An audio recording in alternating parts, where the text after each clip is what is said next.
Started. There's lots to get to. First, we're going to start with Iran and the Houthis and what's going on there, because it's a whole bunch of tabs, because a lot happened overnight. And it's interesting, the big news with tunnels in Brooklyn, right? That happened. There's a whole bunch of other big news. There's other scandals, all sorts of crazy scandals going on across the Western world. Different politicians are in trouble for different reasons, so on and so forth.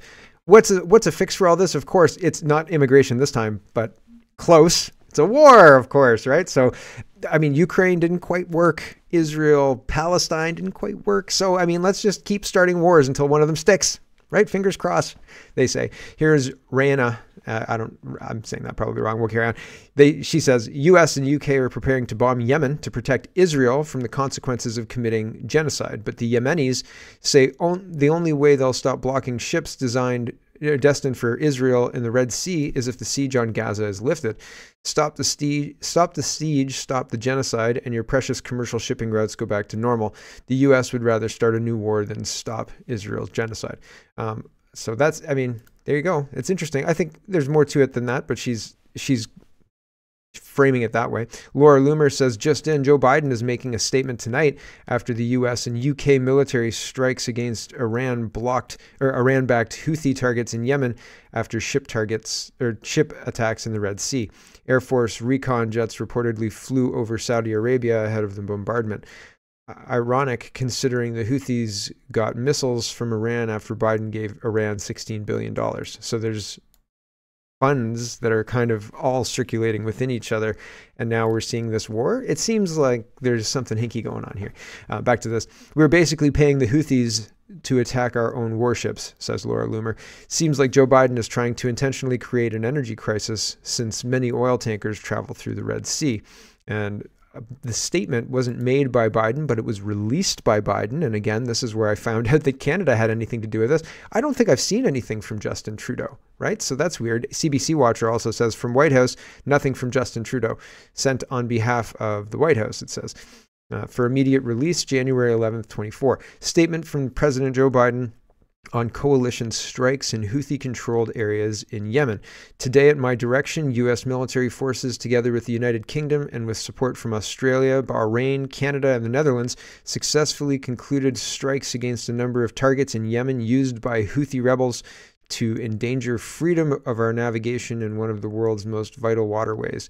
These strikes are in direct response to unprecedented Houthi attacks against international maritime vessels in the Red Sea, including the use of anti-ship ballistic missiles for the first time in history. These attacks have endangered U.S. personnel, civilian Marines, and our partners, jeopardized trade and threatened freedom of navigation. More than 50 nations have been affected in 27 attacks on international commercial shipping. Crews from more than 20 countries have been threatened or taken hostage in acts of piracy. More than 2,000 ships have been forced to divert thousands of miles to avoid the Red Sea, which can cause weeks of delays in product shipping times. And on January 9th, Houthis launched their largest attack to date, directly targeting American ships. The response of the international community to these reckless attacks has been united and resolute. Last month, the United States launched Operation Prosperity Guardian, a coalition of more than 20 nations committed to defending international shipping and deterring Houthi attacks in the Red Sea. We also joined more than 40 nations in condemning Houthi threats. Last week, together with 13 allies and partners, we issued an unequivocal warning that Houthi rebels would bear the consequences if their attacks did not cease. Yesterday, the United Nations Security Council passed a resolution demanding the Houthis end attacks on merchant and commercial vessels. Today's defensive action follows the extensive diplomatic campaign and Houthi rebels escalating attacks against commercial vessels.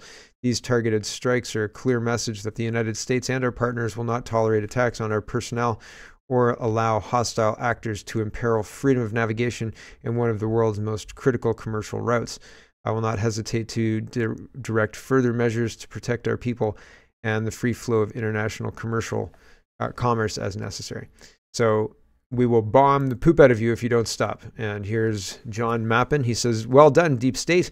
And James says, Yemen, US and UK missiles are striking Yemen right now. This explosion is in the port city of Holida. There are reports of other bombings in Tiz, sorry, I'm getting that wrong, and the capital city of Sana'a. and as usual, this will be spun as good versus evil. Well, I just told you the justification for the whole thing. They're pirates, and they will bear the consequences. We tried to negotiate with them, and they didn't negotiate, and so on and so on. And I thought Operation, what was it? Patriot Freedom? What was it? Hold on, I got to find it. Prosperity Guardian.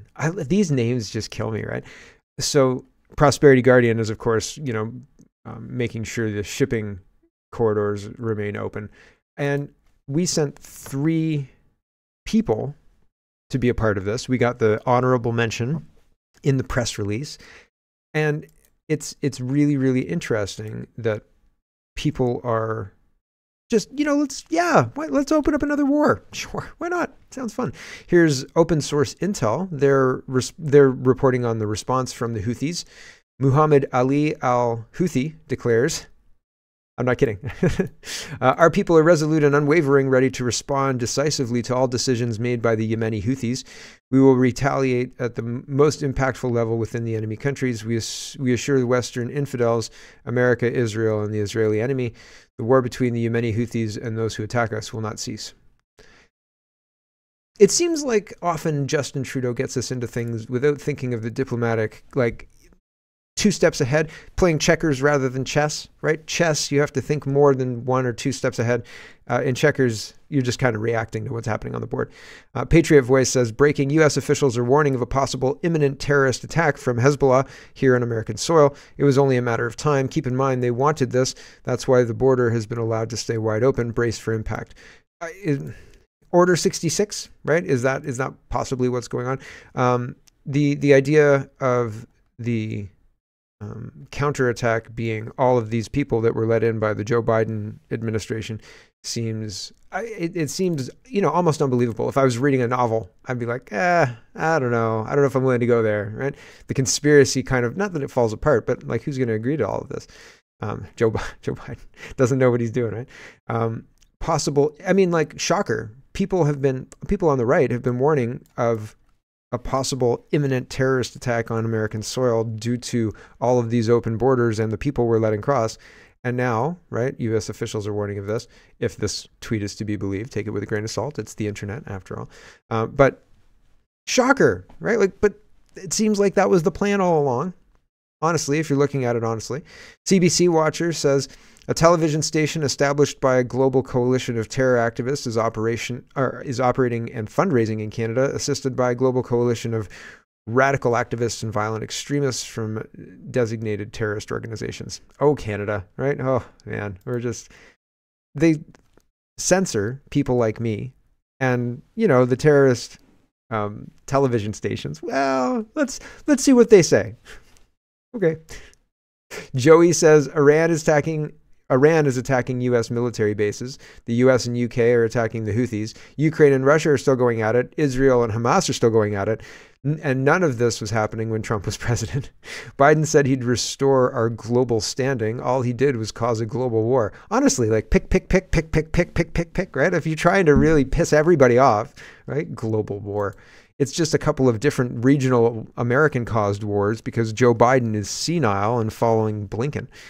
Nicola is responding to all of this. Qatar, Saudi Arabia, and the United Arab Emirates opened their airspace to American and British aircraft to bomb Yemen, and so their comments calling for restraint are duplicitous.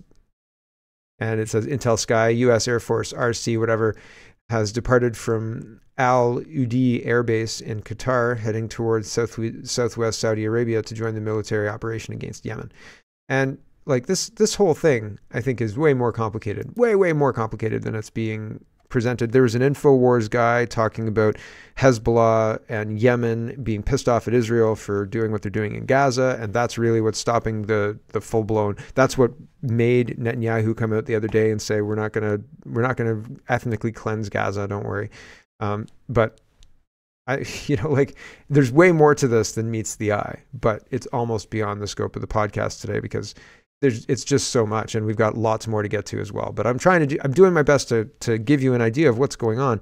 It seems like the U.S. is trying to piss everybody off and start a war, and it seems like in this situation they're also trying to come to white knight Israel about this whole thing, and in doing so, calm down tensions in the Middle East. If there's any question about will the U.S. help out, here's the answer, right? Disclosed TV just in 40,000 weapons worth $1 billion that the U.S. sent to Ukraine have not been properly tracked. Pentagon report concludes. Okay, well, I found the missing air defense missile system that Canada bought for Ukraine. Phew, right? Oh, I thought we misplaced that, but it turns out it was the Americans. Jeepers creepers, right? This is unbelievable, untenable, and I mean, totally in character with our bureaucrat-heavy, no accountability culture, right? Like, I don't know. Did you get that? No, I didn't get that. Where did they all go? I don't know. It's not my responsibility. That's shipping and receiving, man. Talk to him. It's not my responsibility. That's his. I'll talk to you after I talk to him. Interoffice politics, man. Okay. Concerned citizen says Florida geoengineering. Okay. Spray chemicals into the lowest stratosphere, ionize them with HAARP. This is the result. Anyone who says this is normal is lying to themselves or deluded. And so this is what's going on in Florida. And I've got some other stuff for you on this. This is a different kind of attack. This is a different kind of warfare, I think. And I just wanted to show you, I've got a couple of pieces on this. I don't know if this says anything or if he's just showing the clouds, but it's worthwhile looking at the clouds, this kind of Doppler-y thing. Like it looks like a kid coloring in the sky with chalk. And this is Florida again. So this is happening everywhere. And you can even see them spraying right there. Right? It looks like there's a new person spraying above the clouds there. Now, I haven't seen anything this obvious where I live, but I have been trying to pay attention to the waves because the waves are very interesting. And here's why the waves are interesting. This is Real Fishing Life. And this guy's, I mean, he's got a really small channel, but I think he says, I think what he's talking about is very interesting. Here's part of it. Good morning, freedom fighters. It is 7:28 a.m. January 9th, 2024. I want to go over the last 12 hours here and show you some frequency waves that is going on at the moment as well. I just showed a video how they can create these storms with intense lighting with lasers and chemtrail material that they spray out. They use lasers to activate it. Chemtrails is the material, and then HAARP pushes it in any direction they would like.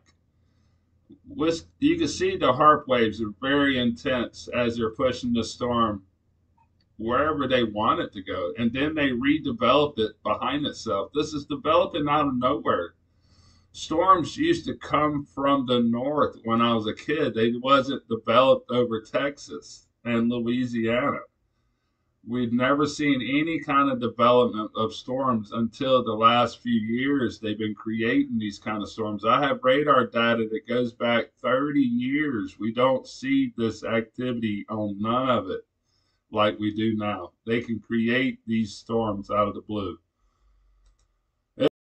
Okay, so they can create these storms out of the blue. Okay, just keep that in mind very, very quickly. Laura Loomer says, is the deep state activating HAARP to disrupt the Iowa caucus? We all know Nikki Haley has a lot of friends in the defense industry and military-industrial complex. She's losing in Iowa, and now Iowa is set to get hit with a once-in-a-decade blizzard as Donald Trump is set to dominate the Iowa caucus. Is the deep state using HAARP to rig the Iowa caucus? Looks like weather manipulation to me. Take a look at this weather radar below and how the incoming snowstorm accelerated out of nowhere.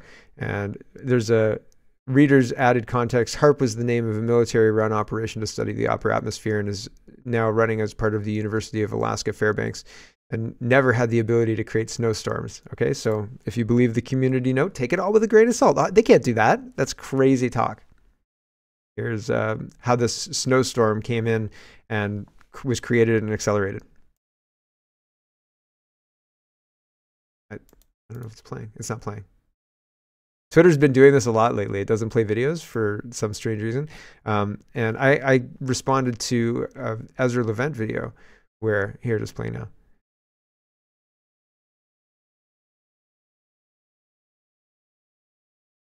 Yeah, it just seems like the storm moves faster. So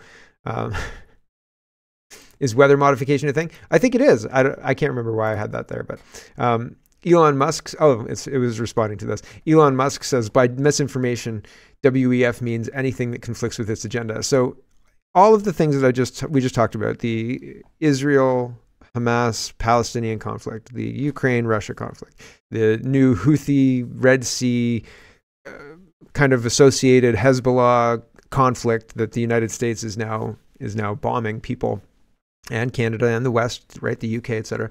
These things are not at the top of the list for concerns for the WEF. What are the things at the top of the list of the concerns for the WEF?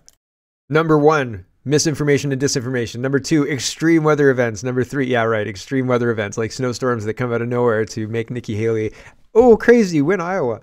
3, societal polarization. Yeah, okay, sure. Elon Musk says, by misinformation, WEF means anything that conflicts with its agenda. And I think that that's true, right? So obviously they're not being truthful, or they're being disingenuous about what's really the threats. Misinformation and disinformation is not one of the threats. One of the other things that I'm noting here is CBC Watcher is highlighting this French article talking about how Canada, remember when I told you about the United States, Australia, and there's another one, United Kingdom, having a coalition and doing things together. And they said, don't read too much into it. It's nothing about Five Eyes or anything like that. Japan and Canada, it's cool. Don't worry. Now Canada wants in on that group. And I don't think that's, it's like when you hear about something you weren't invited to, and then asking for an invitation, it may end up that you're like part of the no homers, or they're part of the no homers club, right? And like they don't want you to come, and then they have to be explicit about it. I guess there's no harm in asking, except maybe you'll find out something you don't want to know. Like these military alliances don't want to be partnered with Canada because reasons. China. Excuse me, just a quick cough there. Jonathan K, happy birthday, or belated birthday. The 11th was Sir John A. Macdonald's birthday. And apparently this was sent out to the McMaster faculty, the McMaster medical program. Okay. Dear colleagues, we would like to sincerely apologize for this mistake we made in the DFM's Digest Multicultural calendar yesterday. We inadvertently included the mention of Sir John A. Macdonald Day, which is a day that commemorates a person who was responsible for the genocide and oppression of Indigenous people in Canada. In our attempt to be as inclusive as possible, we draw on multiple sources to inform our calendar, and this inclusion was a grave oversight on our part. We deeply regret any hurt or offense this may have caused anyone. Can you imagine somebody reading the name Sir John A. Macdonald on a community calendar and then getting upset about it? Who writes this email? I feel like they used AI to write this email. Not really. Some woke mid-level administrator wrote it, and they felt every word. Here's Pierre Poilievre. So I think it's ridiculous that there's apologies for acknowledging that John A. Macdonald, the father of Confederation. Sorry, I have an itch. The father of Confederation. The father of Confederation is kind of being insulted in this way. And if you're talking, and like John Chrétien, his birthday as well, he was in charge of the residential schools. And like, isn't there a controversy around that? Some kind of, I don't know, genocide or something? I forgot. I can't remember. There's been so many scandals. Like Canada as a genocidal country seems so, I don't know, 20-teens, right? Rather than 2020s. We've got more important things to deal with than that genocide thing. So it's kind of funny that now everybody's remembering Mr. Jean Chrétien as this lovable, huggable kind of guy, right? And Pierre Poilievre is getting in on this. He was a liberal, like Jean Chrétien was a liberal prime minister who wasn't really great for a lot of reasons. Like there was a bankruptcy, like there was a debt crisis in Canada in 1995. There were whole big problems. And John Chrétien was the Quebec separatism crisis. Like there were like things that happened, right? It wasn't all rainbows and kittens in Canada in 1995 or 1996, 1997, so on and so forth. And so Pierre Poilievre says, happy birthday to former Prime Minister Jean Chrétien, the Iron Man of Canadian politics. He balanced the budget and had a lot of common sense. Hope he has a great, well-deserved party. And like, John Chrétien buried Sidewinder. 1997, CSIS and RCMP came to him with concerns about Chinese companies and the modus operandi. What they would do is they would buy the biggest company they could in the vertical they were trying to infiltrate, and then leave the Canadian leadership in charge. While the Canadian leadership was in charge, they would use that to leverage other contracts, possibly using that to spy. An example given was Canadian video like security surveillance video contractor. They bought a big one, and then they got national security credentials, and then they had all of the national security buildings in a Canadian company, a faux Canadian company that could be all of that footage sent back to China. So, I mean, is that ideal? No. Are you going to question it if the owner of the company asks for all the surveillance footage for the last 6 months because he just wants to review it? No, right? Like, probably not, right? So Sidewinder's a big deal. It seems like Pierre Poilievre, out of touch, man. You're not getting it. Yikes, right? Like, really? Holy smoke, man. Peter Sweden, let's talk about protests. Protests are happening across Europe, Germany, Poland, and Germany has even more. There's truckers joining. I heard striking railway workers, and they were striking for 3 days. So I don't know, like it was supposed to be a 3-day strike from what I understand. So I don't know if they're going to stay on strike, but it's very interesting how much influence people who refuse to produce anything have. It's happening, says Peter Sweden. Huge crowds of Polish patriots are taking to the streets to protest against the authoritarian takeover of the new Liberal government. Do you support them? A lot of people do. A lot of people are in the streets supporting them. Here is Eva, and she says, German farmers from LSV Bayern have just lifted up a tractor with a huge crane next to the A7, A3, which is like a 400 series highway, crossing to symbolize that the agricultural sector is hanging by a thread. It's a powerful symbol. I have to wonder, and I do wonder, is the purpose to influence the government to change what they're doing, or is the purpose to replace the government and represent yourselves? Because I don't think that you can, like, everything was fine up until this agricultural thing. Like, continue with the DEI stuff, continue vilifying, Germans, continue with the immigration. This fertilizer thing is the thing you need to undo. I think that there's a lot we need to undo. And like, if you're going to go this far, you might as well, like, agricultural sector, yeah, but there are other massive issues that need to be addressed. Right? Here's just a little bit of this. Everybody, look at what I'm witnessing right now. There's a tractor behind me hanging on a huge crane that is lifted up in the air so that people from the A3 and A7 highway here in Bayern can see it, which symbolizes that the agricultural sector is hanging by a thread. There it goes, up in the air. There you go. So hanging by a thread, and they're not wrong, right? But it's not just the agricultural sector. Unfortunately, I wish it were. Well, I mean, I don't wish it were. Starvation is like the worst. But everything is hanging by a thread. And the only solution they offer is more immigration or a loan. Would you like a loan to fix that problem? I'm sure money will help. Huge. Truckers have joined the German farmers to protest for the 4th day in a row. Why has the mainstream media stopped reporting on this? Why? You know why. Everybody paying attention knows why. And more people are paying attention. Here is... I thought this was super interesting. This is in our grab bag of governance today, and this is updated inappropriate content policy for February 2024. So in February 2024, that's this February, Google will update its inappropriate content policy to clarify the definition of sensitive events. I didn't know sensitive events needed defining, but apparently sensitive events do need defining. Here's what sensitive events are. A sensitive event is an unforeseen event or development that creates significant risk to Google's ability to provide high-quality, relevant information and ground truth and reduce insensitive or exploitative content in prominent and monetized features. During a sensitive event, we may take a variety of actions to address these risks. Examples of sensitive events include events with significant social, cultural, or political impact, such as civil emergencies, natural disasters, public health emergencies, terrorism, and related activities, conflict, or mass acts of violence.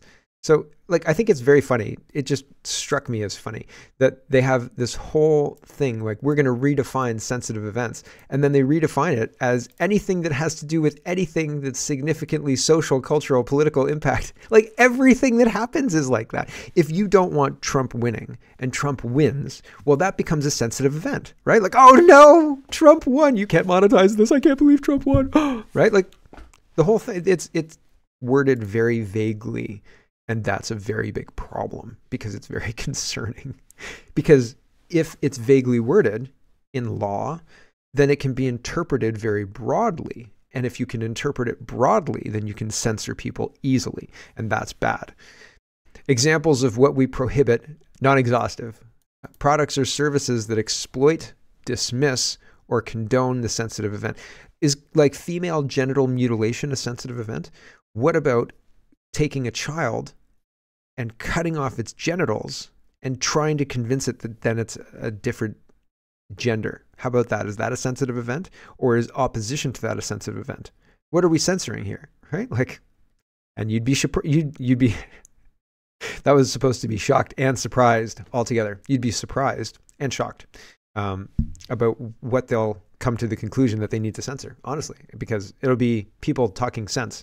And they'll have AI. I was listening to Whitney Webb. Whitney Webb's on Canada like right now. If you go to CanadaReport.co and scroll down on the right-hand side, there's what I'm watching, and it says Whitney Webb. And if you check that out, she's talking about AI. So there's the theory of the dead internet, right? Because you can't go past page 50 or 500 results on Google, despite them saying they have billions of results for whatever they're searching for. The theory is evolving to AI is going to take over curation of the internet, and instead of using a search engine as you would traditionally use a search engine, Google will use the AI bot to return results for you to peruse, and you can action those things through the AI. And like, holy cow, right? Can you imagine? I don't want to do any of that.